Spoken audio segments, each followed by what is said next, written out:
Hi hello students, ಮತ್ತೊಂದು ವಿಡಿಯೋಗೆ ನಿಮ್ಮೆಲ್ಲರಿಗೂ ಕೂಡ ಸ್ವಾಗತ. ಇಂದು ಯಾವ ಒಂದು ಪದ್ಯದ ವಿಶ್ಲೇಷಣೆಯನ್ನು ನಾವು ನೋಡ್ತಾ ಇದ್ದೇವೆ ಅಂತ ಹೇಳಿದ್ರೆ, ನಾಡದೇವಿಯೇ ಅಂತ ಹೇಳಿ ಒಂದು ಕವನವನ್ನ ಪ್ರೊಫೆಸರ್ KS ನಿಸ್ಸಾರ್ ಅಹಮದ್ ಅವರು ಬರೆದಿರತಕ್ಕಂಥ ಒಂದು ಕವನವನ್ನ ಇವತ್ತು ಅದರ ವಿಶ್ಲೇಷಣೆಯನ್ನ ನೋಡ್ತಾ ಹೋಗೋಣ. ಸೊ ಕನ್ನಡದ ಖ್ಯಾತ ಲೇಖಕರಾಗಿ ಕವಿಗಳಾಗಿ ಗುರುತಿಸ್ಕೊಂಡಿರ್ತಕ್ಕಂಥ ನಿಸಾರ್ ಅಹಮದ್ ಅವರು ಬರೆದಿರ್ತಕ್ಕಂಥ ಒಂದು ಕವನ ನಾಡದೇವಿಯೇ. ಸೊ ಈ ಕವನವನ್ನ ನಾವು ಎಲ್ಲಿಂದ ತೆಗೆದುಕೊಂಡಿದ್ದೇವೆ ಅಂತ ಹೇಳಿದ್ರೆ, ಅವರ ಒಂದು ಕವನ ಸಂಕಲನವಾಗಿರ್ತಕ್ಕಂಥ ನಿತ್ಯೋತ್ಸವ ಅಂತ ಹೇಳಿ ಒಂದು ಕವನ ಸಂಕಲನ ಇದೆ. ಆ ಕವನ ಸಂಕಲನದ ಮೂಲಕವಾಗಿ ಈ ಒಂದು ಕವಿತೆಯನ್ನ ಆರಿಸ್ಕೊಂಡಿದ್ದೇವೆ. ಸೊ ಈ ಕವಿತೆ ಮುಖ್ಯವಾಗಿ ಏನನ್ನ ಮಾತಾಡತ್ತೆ ಅಂತ ಹೇಳಿದ್ರೆ, ಈ ಕವಿತೆ ಒಳಗಡೆ ಸಮಾನಾಂತರ ಜೀವ ವೈರುಧ್ಯತೆಗಳನ್ನ ತೋರಿಸ್ತಾ ಹೋಗುತ್ತೆ. ಏನು ಜೀವ ವೈರುಧ್ಯತೆ?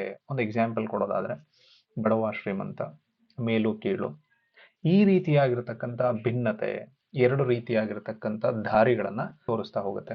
ಒಂದ್ ರೀತಿ ಬಡವನ ದಾರಿ ಹೇಗಿದೆ, ಇನ್ನೊಂದು ಶ್ರೀಮಂತನ ದಾರಿ ಹೇಗಿದೆ. ಒಬ್ಬ ಜ್ಞಾನವಂತನ ದಾರಿ ಹೇಗಿದೆ, ಒಬ್ಬ ಅಜ್ಞಾನವಂತನ ದಾರಿ ಹೇಗಿದೆ. ಉಳ್ಳವರ ರೀತಿ ಯಾವ ರೀತಿ ಇರತ್ತೆ, ಅಂದ್ರೆ ಇಲ್ಲದವರ ರೀತಿ ಹೇಗಿರತ್ತೆ, ಮೇಲ್ವರ್ಗದವರ ರೀತಿ ಹೇಗಿರತ್ತೆ, ಕೆಳವರ್ಗದವರ ರೀತಿ ಹೇಗಿದೆ. ಈ ರೀತಿಯಾಗಿರ್ತಕ್ಕಂಥ ಒಂದು ಸಮಾನಾಂತರವಾಗಿರ್ತಕ್ಕಂಥ ಜೀವ ವೈರುಧ್ಯತೆಗಳನ್ನ ಇದು ತೋರಿಸ್ತಾ ಹೋಗತ್ತೆ. ಸೊ ಹಾಗಾದ್ರೆ ಕವಿತೆಯನ್ನ ನೋಡ್ಬೋದು. ನಾಡದೇವಿಯೇ ಕಂಡೆ ನಿನ್ನ ಮಡಿಲಲ್ಲಿ ಎಂಥ ದೃಶ್ಯ, ನೋವು ನಲಿವು ಸಮ್ಮಿಶ್ರದಲ್ಲಿ ಎದೆಯಾಯಿತು ಅದಕ್ಕೆ ವಶ್ಯ. ಒಂದೆದೆಯ ಹಾಲ ಕುಡಿಯುವವರ ನಡುವೆ ಎಷ್ಟೊಂದು ಭೇದ ತಾಯಿ, ಒಂದೇ ನೆಲದ ಅರಸ ಹೀರಲೇನು ಸಿಹಿ ಕಹಿಯ ರುಚಿಯ ಕಾಯಿ. ಸೊ ಇಲ್ಲಿ ನಾಡದೇವಿ ಅಂತ ಹೇಳಿದ್ರೆ ನಾವು ಯಾರನ್ನ ಹೇಳ್ತೀವಿ ಅಥವಾ ಯಾರನ್ನ ನೆನ್ಸ್ಕೊಳ್ತೀವಿ ಅಂತ ಹೇಳಿದ್ರೆ ಭುವನೇಶ್ವರಿ ತಾಯಿಯನ್ನು. ಸೊ ಭುವನೇಶ್ವರಿ ಅಂತ ಹೇಳಿದ್ರೆ ಕನ್ನಡಿಗರ ತಾಯಿ. ಸೊ ಕನ್ನಡಿಗರ ತಾಯಿ ಅಂತ ಹೇಳಿದ್ರೆ ಕರ್ನಾಟಕ.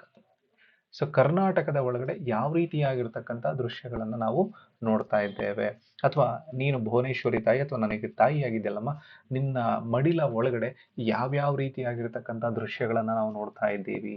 ಆ ದೃಶ್ಯದ ಒಳಗಡೆ ನಾವೇನೇನ್ ನೋಡ್ತಾ ಇದ್ದೀವಿ ಅಂತ ಹೇಳಿದ್ರೆ, ಒಂದು ಕಡೆ ನೋವು, ಇನ್ನೊಂದು ಕಡೆ ಸಂತೋಷ, ಈ ಎರಡೂ ಕೂಡ ಮಿಶ್ರಣವಾಗಿರ್ತಕ್ಕಂತಹ ರೀತಿಯನ್ನ ನಾವಲ್ಲಿ ನೋಡ್ತಾ ಇದ್ದೇವೆ. ಯಾಕೆ ಆ ರೀತಿಯಾಗಿರ್ತಕ್ಕಂಥ ಮಿಶ್ರಣದ ರೀತಿಯನ್ನ ನಾವು ನೋಡ್ತಿದ್ದೇವೆ ಅಂತ ಹೇಳಿದ್ರೆ, ಇಲ್ಲಿ ಇರ್ತಕ್ಕಂಥವ್ರೆಲ್ಲರೂ ಕೂಡ, ಅಂದ್ರೆ ನಿನ್ನ ಮಡಿಲಲ್ಲಿ ಇರ್ತಕ್ಕಂಥವ್ರೆಲ್ಲರೂ ಕೂಡ ಧರ್ಮ, ಜಾತಿ, ಜನಾಂಗ ಎಲ್ಲ ಬೇರೆ ಬೇರೆ ಆಗಿರ್ತಕ್ಕಂಥವ್ರು ಎಲ್ಲರೂ ಕೂಡ ನಿನ್ನ ಎದೆ ಹಾಲನ್ನೇ ಕುಡಿದು ಬೆಳೆದಿರ್ತಕ್ಕಂಥವ್ರು. ನಿನ್ನ ಎದೆ ಹಾಲನ್ನ ಕುಡಿದು ಬೆಳೆದಿರ್ತಕ್ಕಂಥವ್ರು ಆಗಿದ್ರೂ ಕೂಡ ಅವ್ರ ನಡುವೆ ಏನಿದೆ, ಭಿನ್ನಾಭಿಪ್ರಾಯಗಳಿದೆ ಅಥವಾ ಭಿನ್ನತೆಗಳಿದೆ. ಸೊ ಆ ಭಿನ್ನತೆಯನ್ನ ನಾವು ಹೆಂಗ್ ಗುರುತಿಸ್ಬೋದು? ನಾವು ಒಂದು ವಿಸ್ತಾರವಾಗಿರ್ತಕ್ಕಂಥ ಭೂಮಿ, ಅದರಲ್ಲಿ ಸಿಹಿಯನ್ನು ಬೆಳಿತೀವಿ, ಕಹಿಯನ್ನು ಬೆಳಿತೀವಿ, ಅಥವಾ ಅದ್ರ ಜೊತೆಗೆ ಉಳಿಯನ್ನು ಕೂಡ ಬೆಳಿತೀವಿ. ಅಂದ್ರೆ ಆ ಭೂಮಿ ಒಂದೇ ರೀತಿಯಾಗಿರ್ತಕ್ಕಂಥ, ಅಂದ್ರೆ ಭಿನ್ನತೆ ಇತ್ತು ಅಂತ ಹೇಳಿದ್ರು ಎಲ್ಲರಿಗೂ ಒಂದೇ ರೀತಿಯಾಗಿರ್ತಕ್ಕಂಥ ಸ್ಥಾನಮಾನವನ್ನ ನೀಡಿದೆ. ಆದ್ರೆ ಒಳಗಡೆ ಬೆಳೀತಾ ಇರ್ತಕ್ಕಂಥ ಕಾಯಿಗಳಿಗೆ ಭೂಮಿ ಯಾವುದೇ ರೀತಿಯಾಗಿರ್ತಕ್ಕಂಥ ಭಿನ್ನತೆ ಮಾಡ್ತಾ ಇಲ್ಲ. ಆದ್ರೆ ಆ ಭೂಮಿ ಮೇಲಿರ್ತಕ್ಕಂಥ ನಾವು ಭಿನ್ನತೆಯನ್ನ ಸೃಷ್ಟಿ ಮಾಡ್ಕೊಂಡ್ಬಿಟ್ಟಿದ್ದೀವಿ. ಸೊ ಅದ್ರ ಮೂಲಕವಾಗಿ ನಮ್ಮ ನಡುವೆ ಭೇದ ಭಾವ ಅಂತಕ್ಕಂಥ ಭಿನ್ನತೆಯನ್ನ ನಾವು ನೋಡ್ತಾ ಹೋಗ್ತಾ ಇದ್ದೇವೆ. ಸೊ ಆ ಭಿನ್ನತೆ ಒಂದು ರೀತಿಯಾಗಿರತಕ್ಕಂಥ ವೈರುಧ್ಯ, ಅದನ್ನ ನಾವ್ಯಾಕೆ ಇಲ್ಲಿ ಕಾಣ್ತಾ ಇದ್ದೇವೆ ಅನ್ನೋ ಹಿನ್ನೆಲೆಯಲ್ಲಿ ಈ ಪ್ಯಾರವನ್ನ ನೋಡ್ಬೋದು. ಕತ್ತಲಲ್ಲಿ ಕಂಗೆಟ್ಟು ಎಡವಿ ತಡವರಿಸುತ್ತಿರಲು ಮಂದಿ, ಕಡೆಗಣಿಸುತ್ತ ಅವರ ನಡೆದಿರುವನು ಒಬ್ಬ ಸ್ವಹಿತಕ್ಕೆ ಹಿಡಿದು ದೊಂದಿ. ಸಂಸ್ಕಾರವಿಲ್ಲ ಹೆಣಕೆಂದು ತಲೆಗೆ ಕೈ ಹೊತ್ತ ಬಡವನೊಬ್ಬ, ಇನ್ನೊಬ್ಬ ತಾನು ಆಚರಿಸುತ್ತಿರುವ ವೈಭವದ ಹುಟ್ಟು ಹಬ್ಬ. ಸೊ ಇಲ್ಲಿ ಏನಾಗಿದೆ, ನಮ್ಮ ಸಮಾಜ ಅಂತಕ್ಕಂಥದ್ದು ಒಂದು ಅಜ್ಞಾನದಲ್ಲಿರ್ತಕ್ಕಂಥ ಅಂಧಕಾರದ ಒಳಗಡೆ ಬಿದ್ದೋಗಿದೆ. ಅಲ್ಲಿ ಯಾರಾದ್ರೂ ಒಬ್ರಿಗೆ ಜ್ಞಾನ ಅನ್ನೋದು ಸಿಕ್ತು ಅಂತ ಹೇಳಿದ್ರೆ ಅವನು ಮಾತ್ರ ಬೆಳ್ಕೊಂಡು ಹೋಗ್ತಾ ಇರ್ತಾನೆ. ಅವನು ಏನ್ ಯೋಚನೆ ಮಾಡ್ಬೇಕು ಅಂತ ಹೇಳಿ, ನಾನು ಹೇಳ್ತಾ ಇದ್ದೀನೋ ಹಾಗೆ ಇನ್ನೊಬ್ಬನನ್ನೂ ಕೂಡ ಕರ್ಕೊಂಡು ನನ್ನ ಎತ್ತರಕ್ಕೆ ಬೆಳಿಬೇಕು ಅಂತ ಅವನು ಯೋಚನೆ ಮಾಡ್ತಾ ಇಲ್ಲ.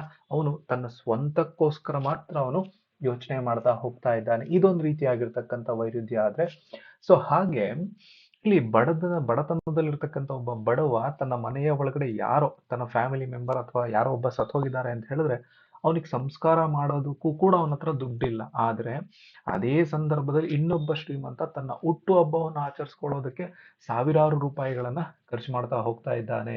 ಅಂದ್ರೆ ಬಡವನ ಕೈಯಲ್ಲಿ ಈ ಭೂಮಿಯಿಂದ ಮರೆಯಾಗಿರ್ತಕ್ಕಂಥ ಒಂದು ಜೀವಕ್ಕೆ ಸಂಸ್ಕಾರ ಮಾಡಕ್ಕಾಗ್ತಾ ಇಲ್ಲ. ಇನ್ನೊಬ್ಬ ತಾನು ಹುಟ್ಟಿರ್ತಕ್ಕಂಥ ಅಂದ್ರೆ ಈ ಪ್ರಪಂಚಕ್ಕೆ ನಾನು ಹುಟ್ಟಿದ ದಿನ ಇವತ್ತು ಅಂತ ಹೇಳ್ಬಿಟ್ಟು ಅವನ ಹತ್ರ ಆಚರಣೆ ಮಾಡೋದಕ್ಕೆ ದುಡ್ಡಿದೆ. ಸೊ ಇಲ್ಲಿ ಏನು ಅಂತ ಹೇಳಿದ್ರೆ ಸಮಾಜದ ಒಳಗಡೆ ಬಡವ ಮತ್ತು ಶ್ರೀಮಂತ ಒಂದು ವೈರುಧ್ಯ ಯಾವ ರೀತಿ ಇದೆ ಅನ್ನೋದನ್ನ ಈ ಸೆಕೆಂಡ್ ಪ್ಯಾರ ತೋರ್ಸುತ್ತೆ. ಥರ್ಡ್ ಪ್ಯಾರ, ಅನ್ನವಿರದ ಅಸುಳೆಗಳ ತಬ್ಬಿ ಅಳುತ್ತಿರುವ ತಾಯ ಕಂಡೆ, ದುಃಖ ಪೂರ ಉಕ್ಕುಕ್ಕಿ ಮೊರೆಯ ಕೊಚ್ಚೆತ್ತು ಬಾಳದಂಡೆ, ಹೊಟ್ಟೆ ಹೇಳಿಗೆಯ ಬಿಚ್ಚಿ ಹಸಿದ ಹಾವನ್ನು ಚುಚ್ಚಿ ಕೆಣಕಿ ಯುಕ್ತಿರಾಗದಲ್ಲಿ ಕುಣಿಸಿ ದಣಿಸಿ ನೆಲೆದಿಹರು ಅಲರು ಬದುಕಿ. ಈ ನಮ್ಮ ಕರ್ನಾಟಕ ಆಗ್ಲಿ ಅಥವಾ ಇಡೀ ಪ್ರಪಂಚ ಆಗ್ಲಿ ಅಥವಾ ದೇಶ ಆಗ್ಲಿ ಯಾವ್ದಾದ್ರು ಅಂತ ತೆಗೆದುಕೊಳ್ಳೋಣ. ಇಲ್ಲಿ ಒಬ್ಳು ತಾಯಿ ತನ್ನ ಮಕ್ಕಳಿಗೆ ಎರಡೊತ್ತ ಅನ್ನ ನೀಡೋಕ್ಕಾಗದೆ ಇದ್ದಾಗ, ತನ್ನ ಮಕ್ಕಳು ಹಸಿವಿನಿಂದ ಸಾಯ್ತಾ ಇದ್ದಾವೆ, ಹಸಿವು ಹಸಿವು ಅಂತ ಸಾಯ್ತಾ ಇದ್ದಾಗ ತನ್ನ ತಾಯಿ ಏನ್ ಮಾಡ್ಬೋದು ಅಂತ ಹೇಳಿದ್ರೆ ಅವಳನ್ನ ಎರಡು ಮಕ್ಕಳನ್ನ ಅಪ್ಕೊಂಡು ಅಳ್ಬೋದು ಅಷ್ಟೆ. ಇಲ್ಲ ಅಂತ ಹೇಳಿದ್ರೆ ಏನಾದ್ರೂ ಒಂದು ಶ್ರಮವನ್ನ ಪಟ್ಟು ಏನಾದ್ರೂ ಒಂದು ಕೆಲಸವನ್ನ ಮಾಡಿ ಆ ಮಕ್ಕಳಿಗೆ ಊಟವನ್ನ ತಂದು ಕೊಡ್ಬೋದು. ಆದ್ರೆ ಸಮಾಜದ ಒಳಗಡೆ ಇರತಕ್ಕಂಥ ಬಡತನ ಇದೆಯಲ್ಲ, ಆ ಬಡತನ ತಾಯಿಯನ್ನೂ ಕೂಡ ತನ್ನ ಮಕ್ಕಳಿಗೆ ಎರಡೊತ್ತು ಊಟವನ್ನ ಕೊಡಕ್ಕಾಗದೇ ಇರೋ ಮಟ್ಟಕ್ಕೆ ಆ ತಾಯಿಗೆ ದುಃಖವನ್ನ ಉಂಟು ಮಾಡಿದೆ. ಅದ್ಯಾವ ರೀತಿ? ಸೊ ಶ್ರೀಮಂತರು ಏನ್ ಮಾಡ್ತಾರೆ, ಇಲ್ಲಿ ಯಾವುದೋ ಒಬ್ಬ ಆವಾಡಿಗ ಬಂದಾಗ ಹಾವು ಒಂದು ಪಂಜರದ ಒಳಗಡೆ ಮಲಗಿರುತ್ತೆ, ಅದು ಎದೊಳಕ್ ಆಗದೆ ಇದ್ದಾಗ ಅವನು ಆವಾಡಿಗ ಏನ್ ಮಾಡ್ತಾನೆ, ಚುಚ್ಚಿ ಚುಚ್ಚಿ ಅದನ್ನ ಎದೊಳಿಸ್ತಾನೆ. ಆಟ ಆಡ್ಬೇಕು, ಕುಣಿಬೇಕಲ್ಲ, ಬೇರೆಯವ್ರು ನೋಡ್ಬೇಕಲ್ಲ.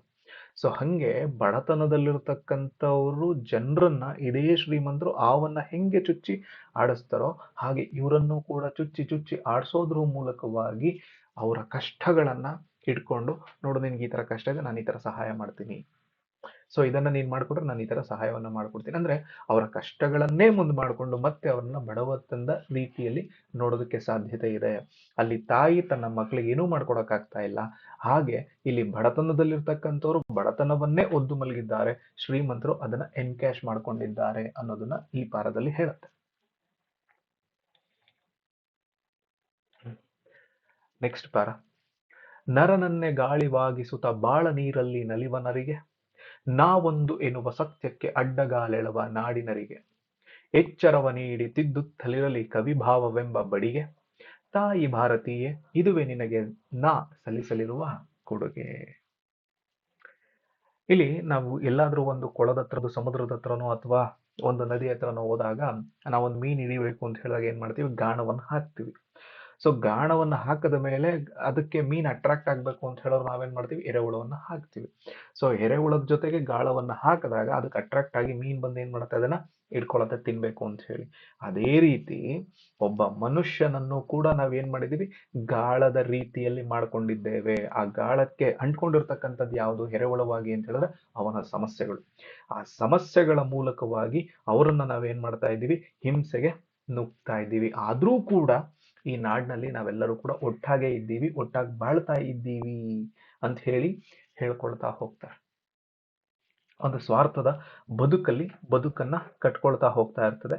ಸೊ ಇಂತಹ ಒಂದು ಬದುಕನ್ನ ಅಥವಾ ಇಂತಹ ಒಂದು ಜೀವನದ ಅಥವಾ ಈ ರೀತಿಯಾಗಿರ್ತಕ್ಕಂಥ ಸಮಾಜದ ಆರೆಕೋರೆಗಳನ್ನ ಬದಲು ಮಾಡಬೇಕು ಅಥವಾ ಅವನನ್ನ ಎಚ್ಚರಿಸ್ಬೇಕು ಅಂತ ಹೇಳಿ ಒಬ್ಬ ಕವಿ ಬರ್ತಾನೆ.